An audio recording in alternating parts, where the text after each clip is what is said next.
Wheaties presents Dangerous Assignment.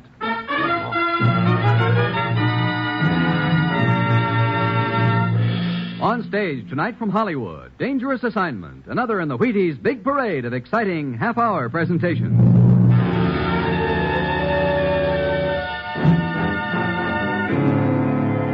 Dangerous Assignment, starring Brian Donlevy as Steve Mitchell.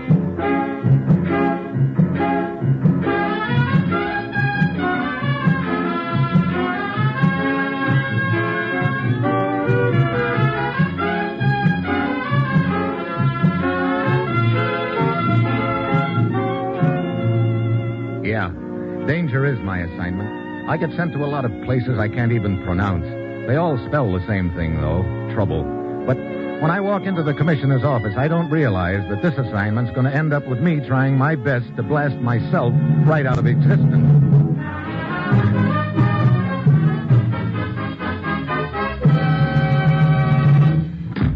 Good morning, Commissioner. Good morning, Steve. Well, what kind of a deal are you sending me on this time, Commissioner? Steve, ever hear of chromite? Chromite? Sure, that's the mineral they use in manufacture steel, isn't it? Yes, and right now we need all the chromite we can get. Take a look at this map, Steve. See this small country in the Balkan area? Yep. There's a large chromite mine there near the small village of Dravna, up in the mountains near the border, right beside this pass into the next country. These two countries, incidentally, are pretty unfriendly right now. Oh, great. One of those deals, huh? Yes, but the point is, we've made an agreement with this small country permitting us to operate that mine. We get chromite, and our money helps put them back on their feet. Oh, sounds like a cozy little arrangement. It was, until things started happening recently. What kind of things? In the last week, 2 mine workers have been found hanging at the end of a chain. Oh, sounds like somebody doesn't want us to operate that mine, Commissioner. Steve, there's more to this story than I've told you, but I want you to hear it firsthand. Who from? A man named Getnick. He's the mine foreman, and he's waiting for you in the city of Larno. That's where your plane lands. Now get over there, Steve. Find out who's behind all this, and then smash them. We've got to keep that mine operating. Well, that's it. You've got your assignment. Good luck.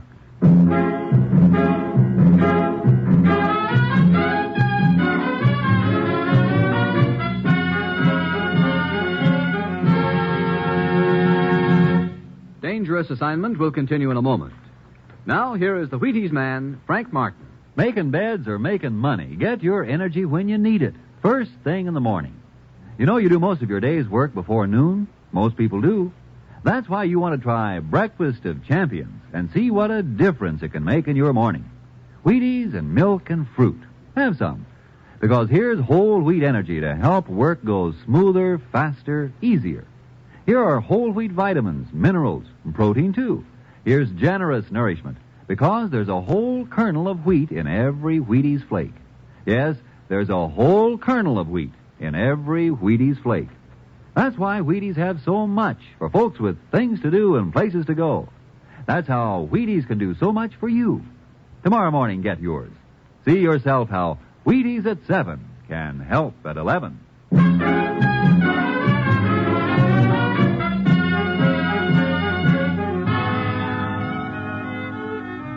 Sure. I've got my assignment. All I have to do is fly to a trouble spot in the Balkans, talk to a mine foreman named Getnick, and find out why a few assorted mine workers are winding up with chains around their necks. I get all the easy ones. Well, it's Tuesday when my plane lands at Larno, and I head for Getnick's house. Yes? Oh, are you Mrs. Getnick? Yes, what do you want? I'm Steve Mitchell from the United States. I'd like to talk to your husband. Why?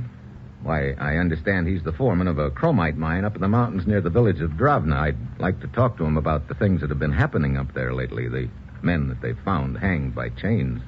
I'm afraid my husband cannot tell you much about that, Mr. Mitchell. Why not? This morning he was found hanging from the end of a chain, dead. What? Oh, I'm sorry. You are sorry. That is nice. I am sorry. And Anton? He is dead.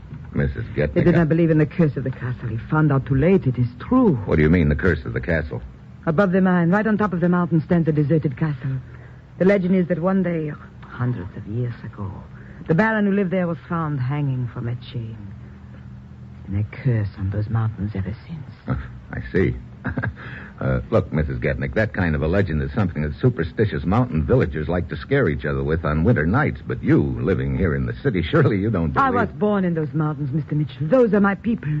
I tell you, that curse still lives.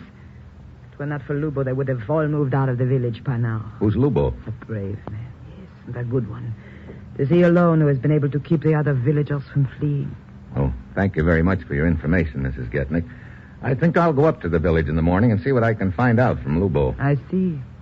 You're like the others, Mr. Mitchell. What others? Those who did not believe in the curse.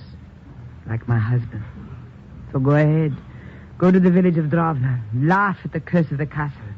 And then one morning they will find you, too, dangling from the end of a chain.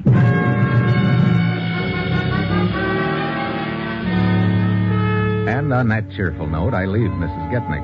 The next morning, I rent a car and head up through some rolling hills toward the village of Dravna. 2 hours later, I come to the top of a rise. In the distance, perched on top of a mountain peak, I can see the castle and the village below it. I start down the rise, enjoying the peaceful view. And then things stop being peaceful all of a sudden. The shot blows out a front tire, and my car starts careening down the grade. I fight for control a few seconds, but I'm getting nowhere. Then I spot a bank, and I plow into it. I dive out of the car and start running across the meadow for cover. There's a clump of trees 100 yards away. If I can make it, I'll be okay. Then another slug kicks up the dust 2 feet ahead of me. I try another direction. Again, a shot ahead of me. I start running back to the car. This time, the slug gets only a foot in front of me. The sniper's got me zeroed in, and by this time, I've got a healthy respect for his aim. So I stand still and wait. Pretty soon, a slender figure starts down the hill toward me, wearing heavy boots and a leather jacket and carrying a rifle with a telescopic sight. Don't move. What? Hey, you're a girl. Don't let that give you confidence. I shoot straighter than most men. You're telling me. What's this all about? Turn around. Look, I've got no longing to be shot in the back. I said turn around. If you don't, you'll get shot in the face. Maybe you'd like that better. Brother, you're a determined little lady, aren't you? Okay, turn around it is. All right. Now walk. Where to? Straight ahead. You will see where when the time comes. Move.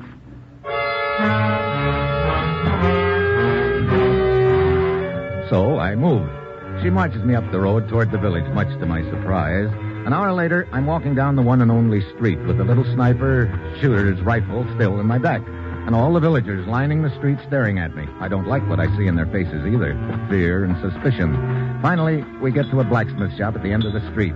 Inside, there's an old gent whacking away at a piece of metal, and sitting on a crate in a corner, there's another man, younger and very rugged looking, and right now he's giving me a very cold stare.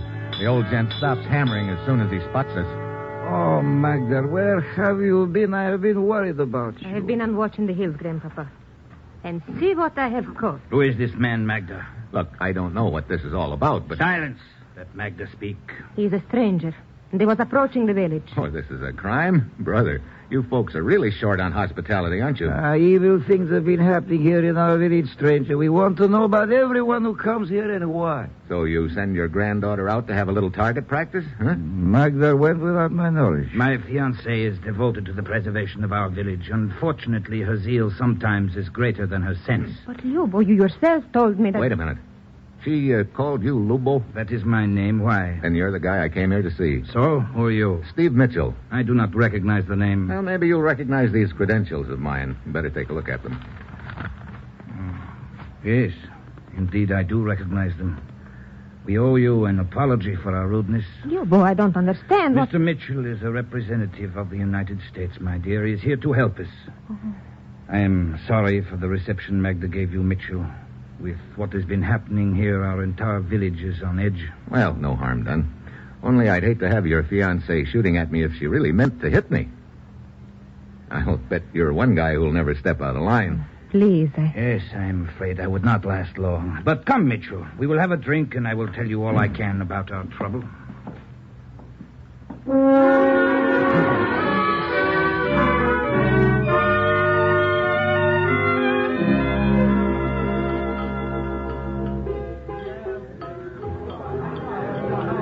So the whole village is pretty panicky, huh, Lubo? Yes, I think they would all like to leave, but as long as there is an ounce of strength in my body, they will not. Well, from the looks of you, there's more than an ounce.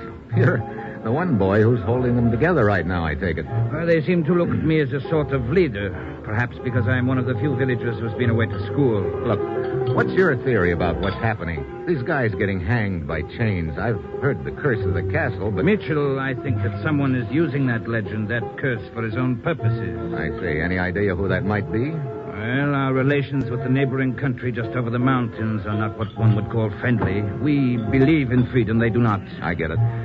That mine is the symbol of our strength. I will keep it operating if I have to. How are you going to operate it if you don't have enough workers? I will continue to do as I have done for the last month. Each time there is a murder, some of the mine workers quit and leave the village. So I go down to the city and bring more workers up here. Men who are unafraid. Well, that's a good plan, as long as you can keep finding new men. You know, I'd like to take a look at that castle. How do I find it? Follow the trail up to the top of a mountain. You cannot miss it. Okay, I'll check with you later, Lubo.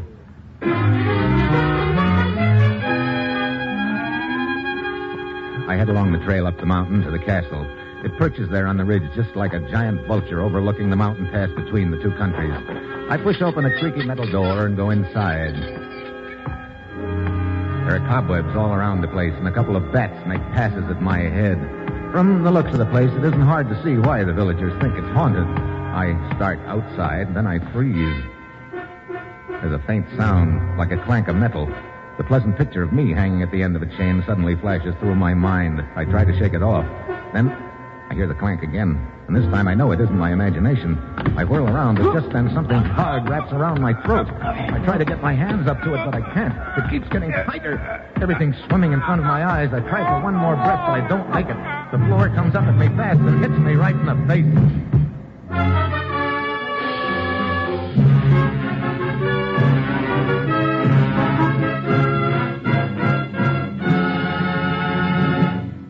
Steve Mitchell will continue his dangerous assignment in just a moment. You know, tomorrow can be a real nice day. The sun can seem shinier, the air can seem crisper, the grass can seem greener. And you can get more enjoyment out of living if you want to. Break into that day with a bowl full of Wheaties. That's what I said. Wheaties with milk and the kind of fruit you especially like. Or Wheaties with milk and no fruit. Or just Wheaties. You think that's going pretty strong on Wheaties? Well, now really it isn't. Because Wheaties are whole wheat. And what a powerful lot of whole wheat Wheaties are. There's a whole kernel of wheat in every Wheaties flake. That's why a bowl full of Wheaties pops with so much high-stepping, day-brightening energy. Energy right after you get up from the breakfast table. Energy all morning long. Wheaties have it, and it's for you. Whole wheat goodness. Of course, you don't have to think about vitamins and minerals when you eat those Wheaties. Just pass that milk, fill that bowl, pull up a spoon, and get Wheaties happy. It's the easiest thing in the world to do, spooning into sunny, whole wheat Wheaties. Try 'em for an awfully nice start on that nicer day I've been talking about. Tomorrow, see for yourself how Wheaties at 7 can help at 11. Breakfast of champions. And that's a promise. Indeed it is.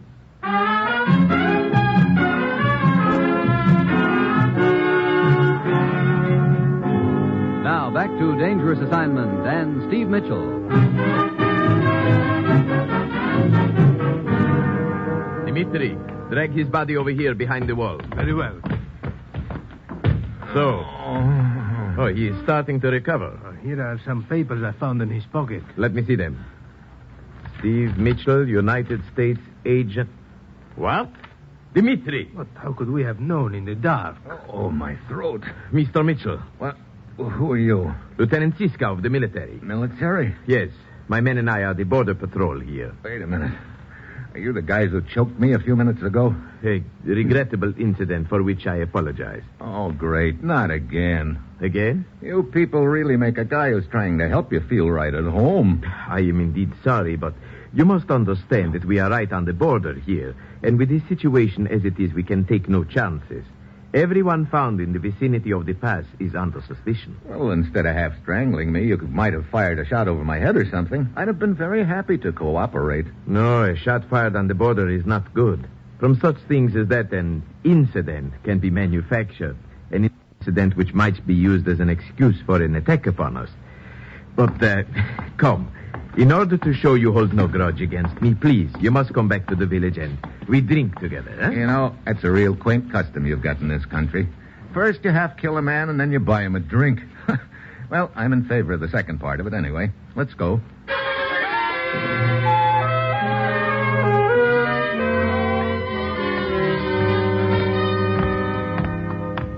The looks pretty deserted, Lieutenant. Yes, with this talk of the curse of the castle, everyone keeps to their own house at night, Mr. Mitchell.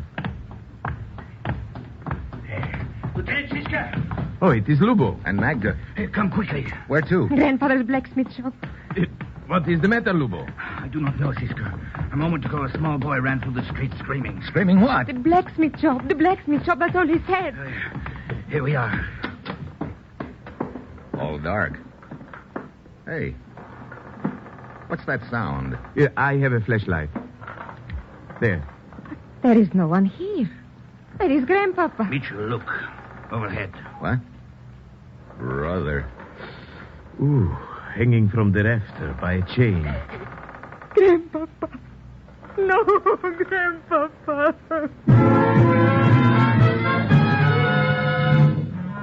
Lubo leads Magda away, and Siska and I get the body down. By the time we get outside, the whole village is turned out. By torchlight, Lubo is trying his best to hold them together. But it's easy to see he's fighting an uphill battle. Who will be killed next? You superstitious fools, listen to me. Whoever is murdering our people is doing it to disunite us.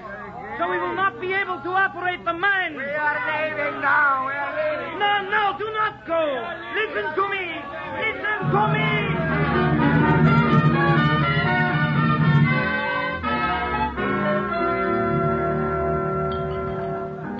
Well, I suppose we are beaten, Mitchell. Most of the villagers took a powder, huh? Yeah, as you saw. How many men do you figure are left in the village? As far as I can tell, only those which I have brought to replace the villagers who fled after the other murders. Well, in the morning I will go back down to the city and find more replacements. You're really all out on this deal, aren't you? Yes, I am, as you say, all out. Why? That is a good question. Why, indeed? Sometimes I wonder, how much is a dream worth? A dream? The dream of a small boy who grew up in this village, who saw great possibilities for a happy, peaceful, prosperous life for this village. A boy who went away to study, to learn, then came back here to help make that dream come true. I see.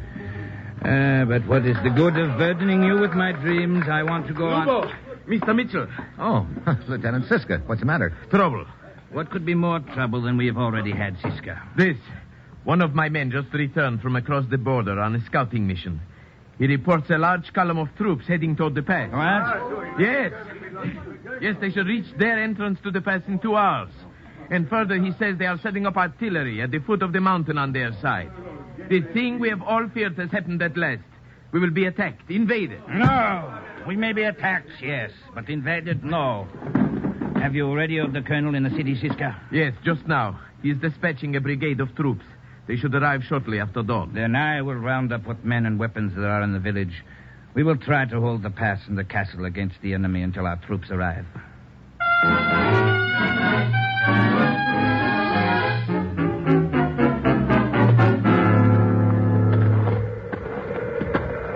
How much further to the pass, Siska? 100 feet ahead of us is a point from which we can look down into it. Brother, it really gets cold up here. Yes. What time is it, Mr. Mitchell? 4 a.m. Already it is starting to get light. The enemy troops will probably arrive at their side of the pass in another hour. Yeah. And your troops from the city won't be here for 2 more hours. I still don't see how Lubo and his boys can hold the pass till then. Stop here and I think you will see. There. Now observe the pass. Anyone attempting to come through from the other side must pass through the narrow part directly below us. A handful of men stationed here and in the castle above us can prevent that passage, or at least delay it for several hours. With luck until our troops arrive. Yeah, I see it now. But speaking of the handful of men, where are they? Lubo must have taken them all to the castle. Come. He's probably giving them their orders. Then we will send some of them to the pass and keep the rest in the castle, which will serve as an observation post. You know, you boys seem to have this deal pretty well worked out. Oh, Lubo has rehearsed it many times. Well, here we are. You know, this castle gets gloomier every time I see it. Here are Lubo and his men. Siska, Mitchell, I've been waiting for you. Hey, you got a lot more weapons here than I figured. Rifles, machine guns, grenades. You got the works. I've been collecting them for some time. Yes. Even I did not realize you had so much, Lubo. What is the matter, Siska? You have made a mistake. Have I? Yeah, the machine guns. They're pointing the wrong way, towards your end of the pass. You're quite right. But let me assure you, this is no mistake. What? Lubo, what do you mean? I'm afraid I get it.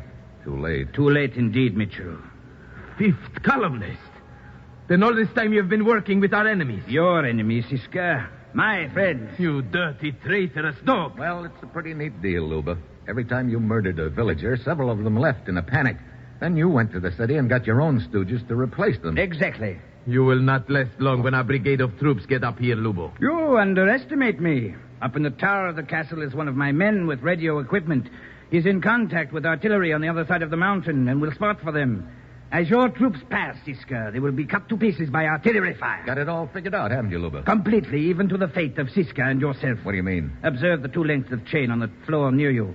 After you have had the dubious pleasure of watching a complete victory for my cause, both of you will be hanged from those chains, the curse of the castle, you know. Quite fitting, isn't it, gentlemen?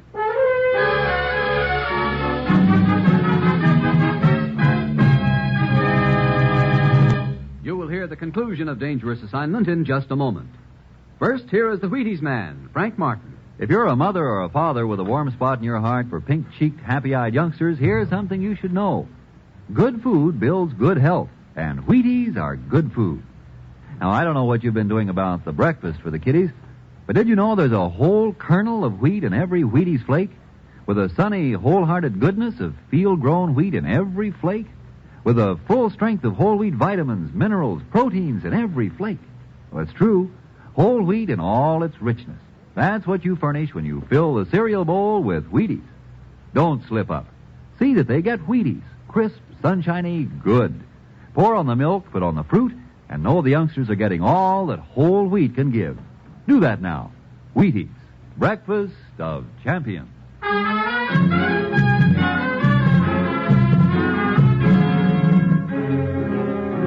Well, along about now, I'm looking like a real poor insurance risk. According to Lubo, as soon as his artillery finishes blasting Siska's troops out of existence, Siska and I are due for the wrong end of a chain. Luba and his boys are lined up at the windows waiting for the first sight of the brigade, leaving an armed guard stationed in front of the door, which leads up to the tower. And one look at that guard's face tells me he'd like nothing better than to give that itchy trigger finger of his a workout in our direction. Mr. Mitchell, what can we do? I'd sure like to get to that radio up in the tower. Yes, so we could warn our troops.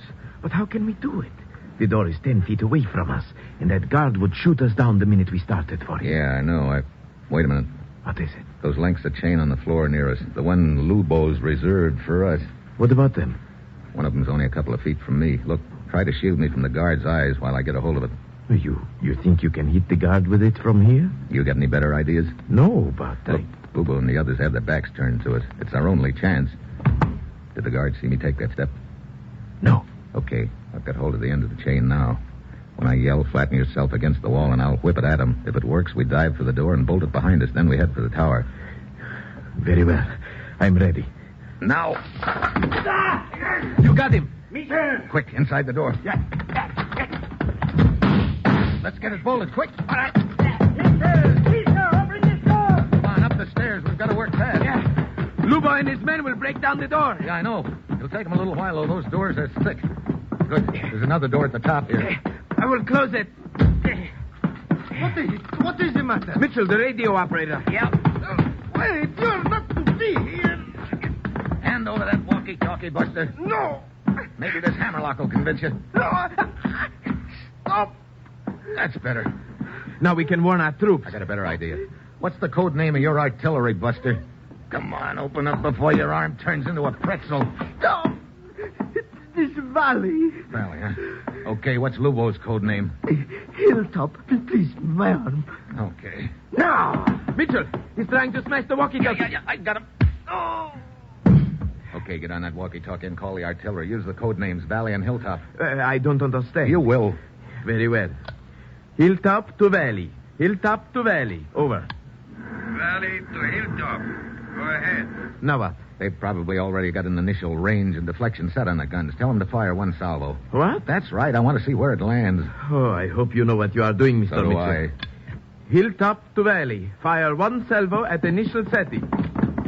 Listen, Lobo and his boys must have broken down the first door. They're heading up the stairs. Yes.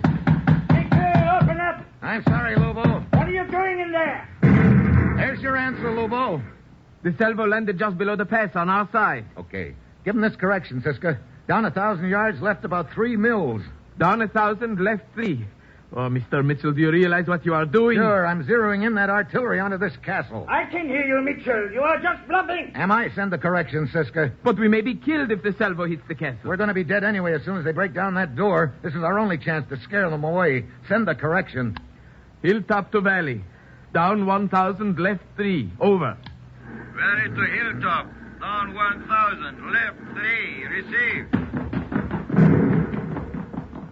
Listen, Lobo's heading downstairs. I guess he got it through his head. I wasn't bluffing. Okay, get down on the floor, Siska, and try to shield that walkie-talkie as much as you can. Mitchell, this is insane. You're telling me. But just lying here waiting for the salvo to land. You might try a few prayers while you're waiting. Hold it.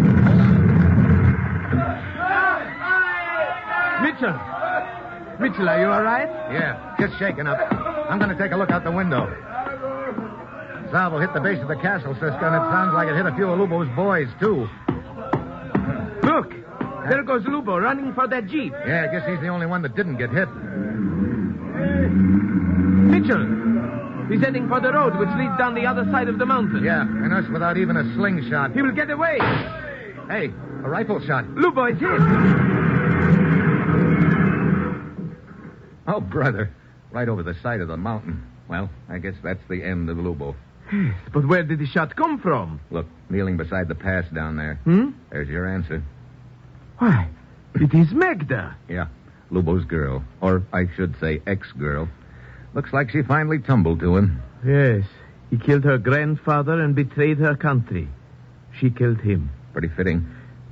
But Mr. Mitchell, we're not out of trouble yet. Well, I think with us spotting for that artillery, there's not much chance that they'll hit your troops. Matter of fact, if you wanted to be real cruel about it, you might arrange to have them drop a few shells on their own troops. I think that'd slow up the advance until your boys get to the pass. Yes, I think that might be arranged.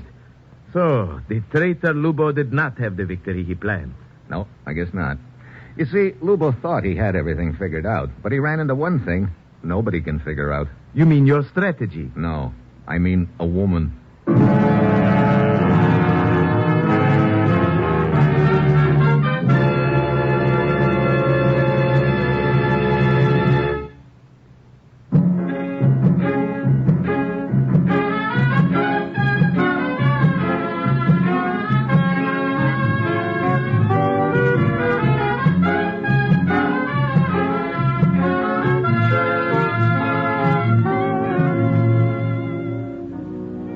Assignment, starring Brian Donlevy as Steve Mitchell, is written by Bob Reif, with music composed by Basil Adlam and conducted by Ralph Hollenbeck, and is produced and directed by Bill Karn. Dangerous Assignment will again be heard Wednesday, September 20th at 9 p.m. Eastern Daylight Time.